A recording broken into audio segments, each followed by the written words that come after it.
Well, greetings.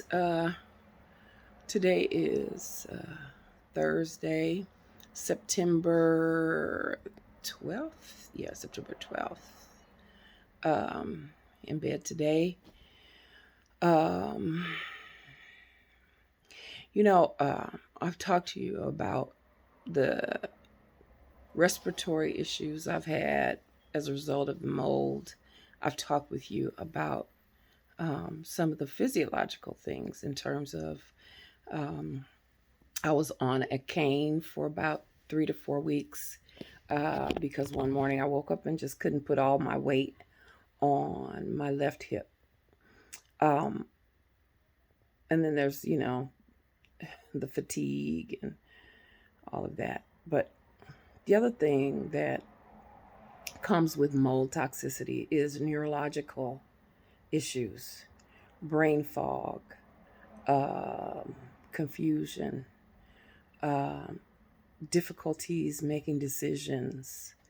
Um, I was diagnosed with ADHD about a year and a half ago, um, which is during the time that I've been living here. So, literally at the age of 58, uh, I was diagnosed with ADHD. I also suffer from generalized anxiety, depression. Those things have been exacerbated by this mold.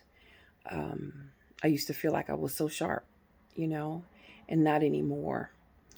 And with the depression and anxiety, it has pulled me away from a lot of the social things that I would normally do. I mean, I was never, at every stepping set or ballroom set or dance or whatever, but I did go, sometime.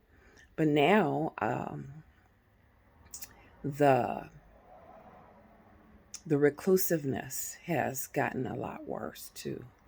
Like I just really don't want to be around a lot of people, not even my family sometimes. Uh, just because I feel so much despair. And the despair comes from knowing that my sister suffered a heart attack in this very bedroom,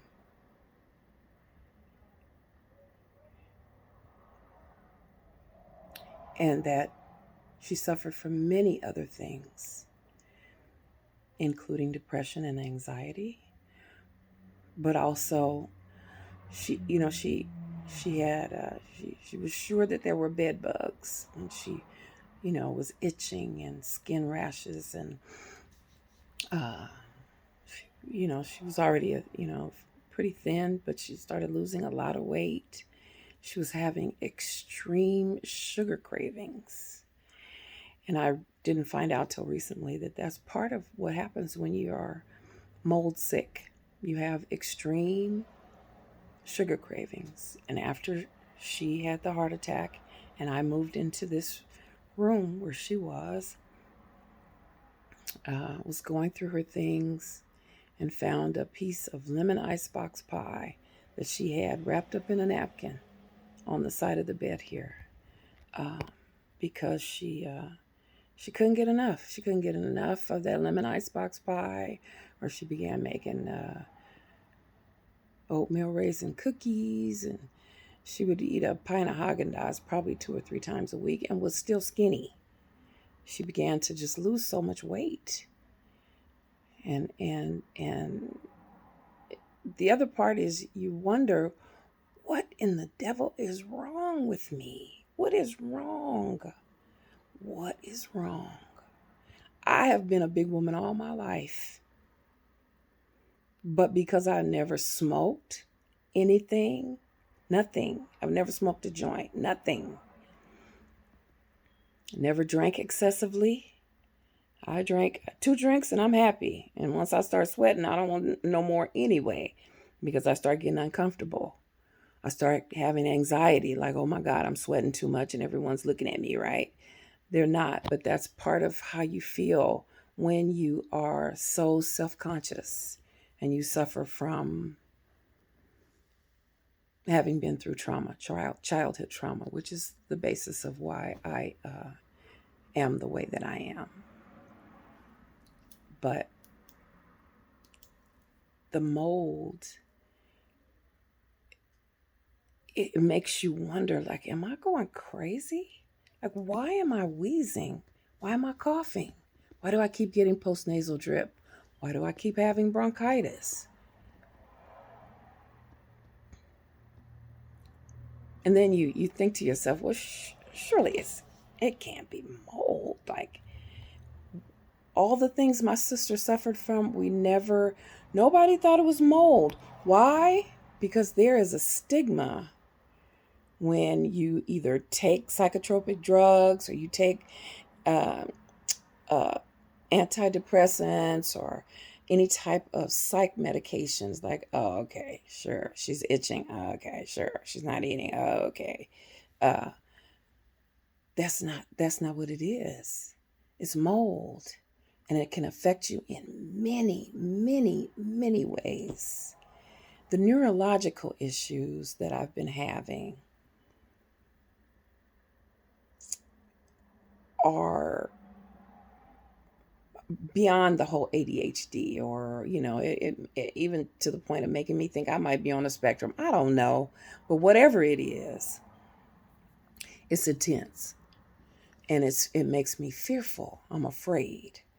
So every time I start this coughing thing at nighttime, I begin to think, oh my God, which cough is going to be the one that's going to send me into cardiac arrest? Because after my sister had that heart attack and she was admitted to the hospital, those doctors told me, your sister is suffering from interstitial lung disease.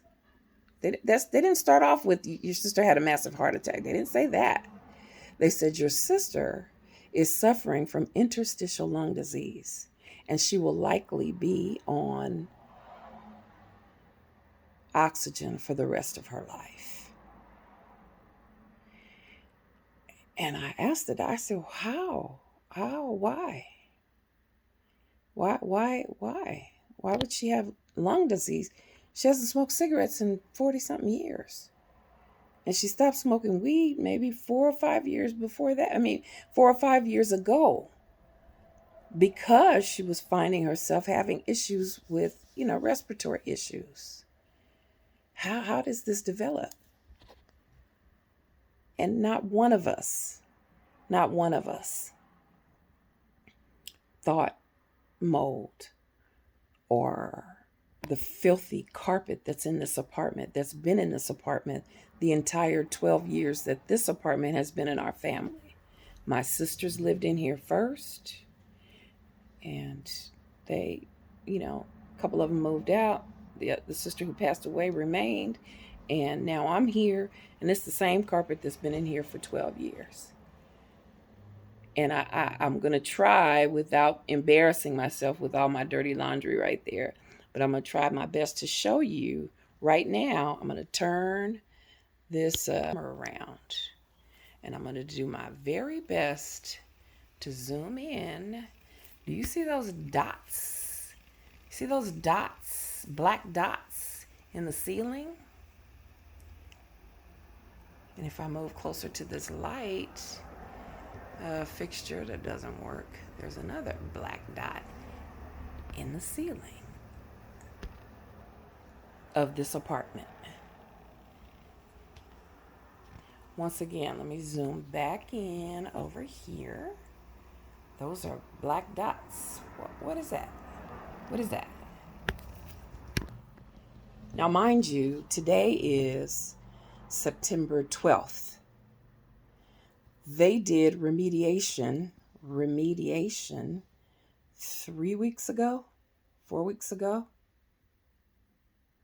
That's the extent of their remediation. And I'll show you what I came home to, and that is still here. We'll go back around, right? These are the naked windows that were left here. I had to tape something up to the windows just to be able to stay in here because I have no privacy. I had to reconnect the air conditioning unit because they took that out. We just got over a huge heat wave. So the air conditioner had to stay in here. And you can see possibly the difference in the drywall that they put up. Apparently, either they drywalled it or they just painted over it because she has a habit of just painting over. She'll just paint over the mold. That's what she did in the bathroom when I first complained like 6 months ago. Or maybe it might have been longer than that, 8 months ago, something like that. I complained about the mold. She comes in and she paints over it. 2 weeks later, the mold comes back, of course, because it's a living thing, organism. And that's when she came back in, apparently pulled the drywall down and put another ceiling up. But also she regrouted the bathroom and the sink area. And she says, okay, you guys can't take showers or use the sink for 3 days. Really? She didn't make accommodations for us to, nothing. This lady's a straight slumlord. And she uses the excuse, well, you have bad credit. Nobody's going to rent to you. So you may as well basically just put up with the shitty conditions here. I refuse. I refuse. I still continue to have neurological issues with the brain fog and confusion. It brings about anxiety for me. It brings about depression for me because I feel like I'm stuck. It brings about just feelings of being disrespected. And I can't even, that's just me. My daughter, she's 24. She's constantly with UTI. She's constantly with postnasal drip. She's constantly with exacerbated ADHD as well. She has shooting like electric shock pains. And she's been going to a neurologist and going to the chiropractor for issues with her back and issues with pain, and we're both unable to sleep. This apartment is sick.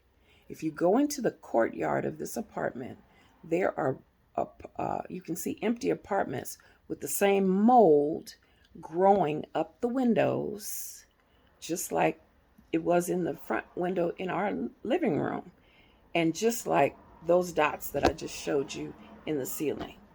I can't even imagine what that could be other than that. And those were the same type of dots that were in the bathroom that she painted over. This lady is a mess. And I intend to sue her. We're going to court tomorrow because she has decided to evict us. And that was done after the health department came out. So it is retaliatory, but it is also because I refuse to pay, and I'm not going to pay. She's not getting another dime from me. But right now, I need to save my life. And I can't afford to do that at this point in my life. I'm barely just kind of managing. And I need assistance. I need help. I've been needing help. It's been very hard for me. The idea of putting up the idea of asking for financial help, it hurts me, because after all, I was the lady on Shark Tank. A lot of people think, oh, what happened to the $200,000? No, people didn't give me $200,000. I'm trying still to hang on to this little business that I have. I have to get out of this apartment. And I don't have the money, and I need your assistance. It's kind of when it comes to this kind of thing,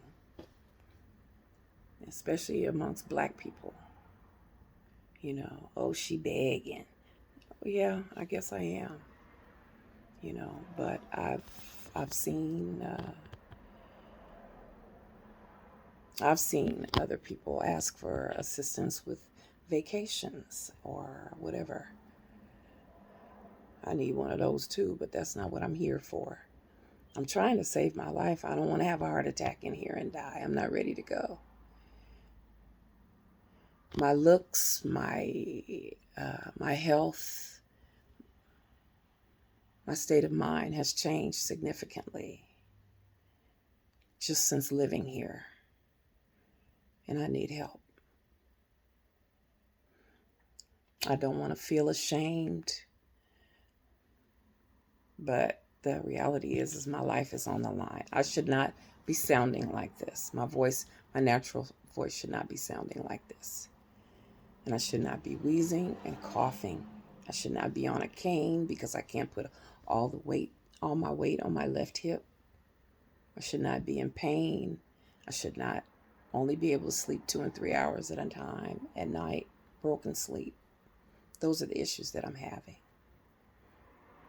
And so if you find it in your heart to be able to help me, I would really appreciate it.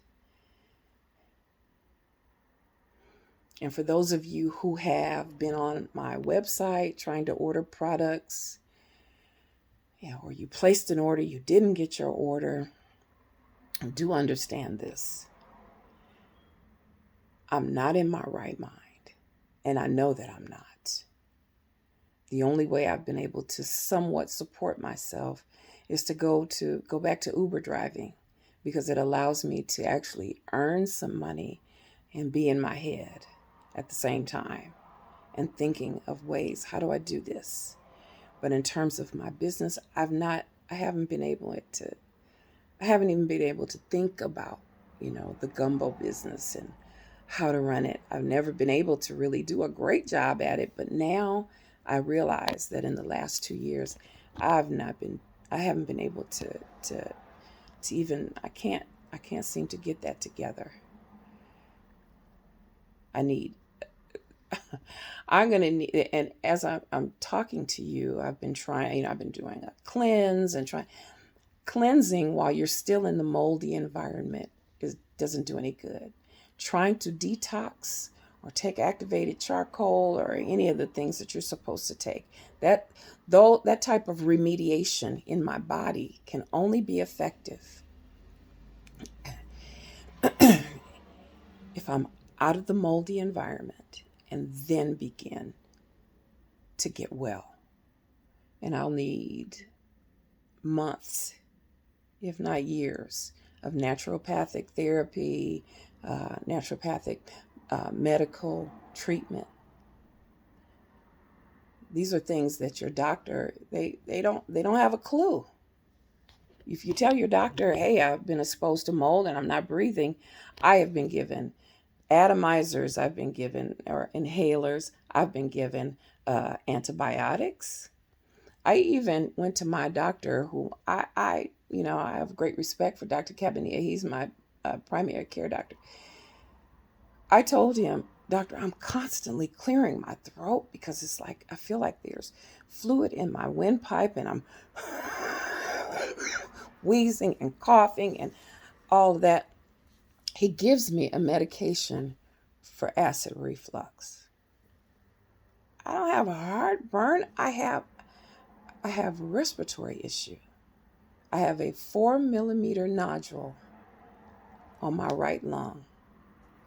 That just developed since I've been living in this apartment. I've never smoked. I've never, I never smoked.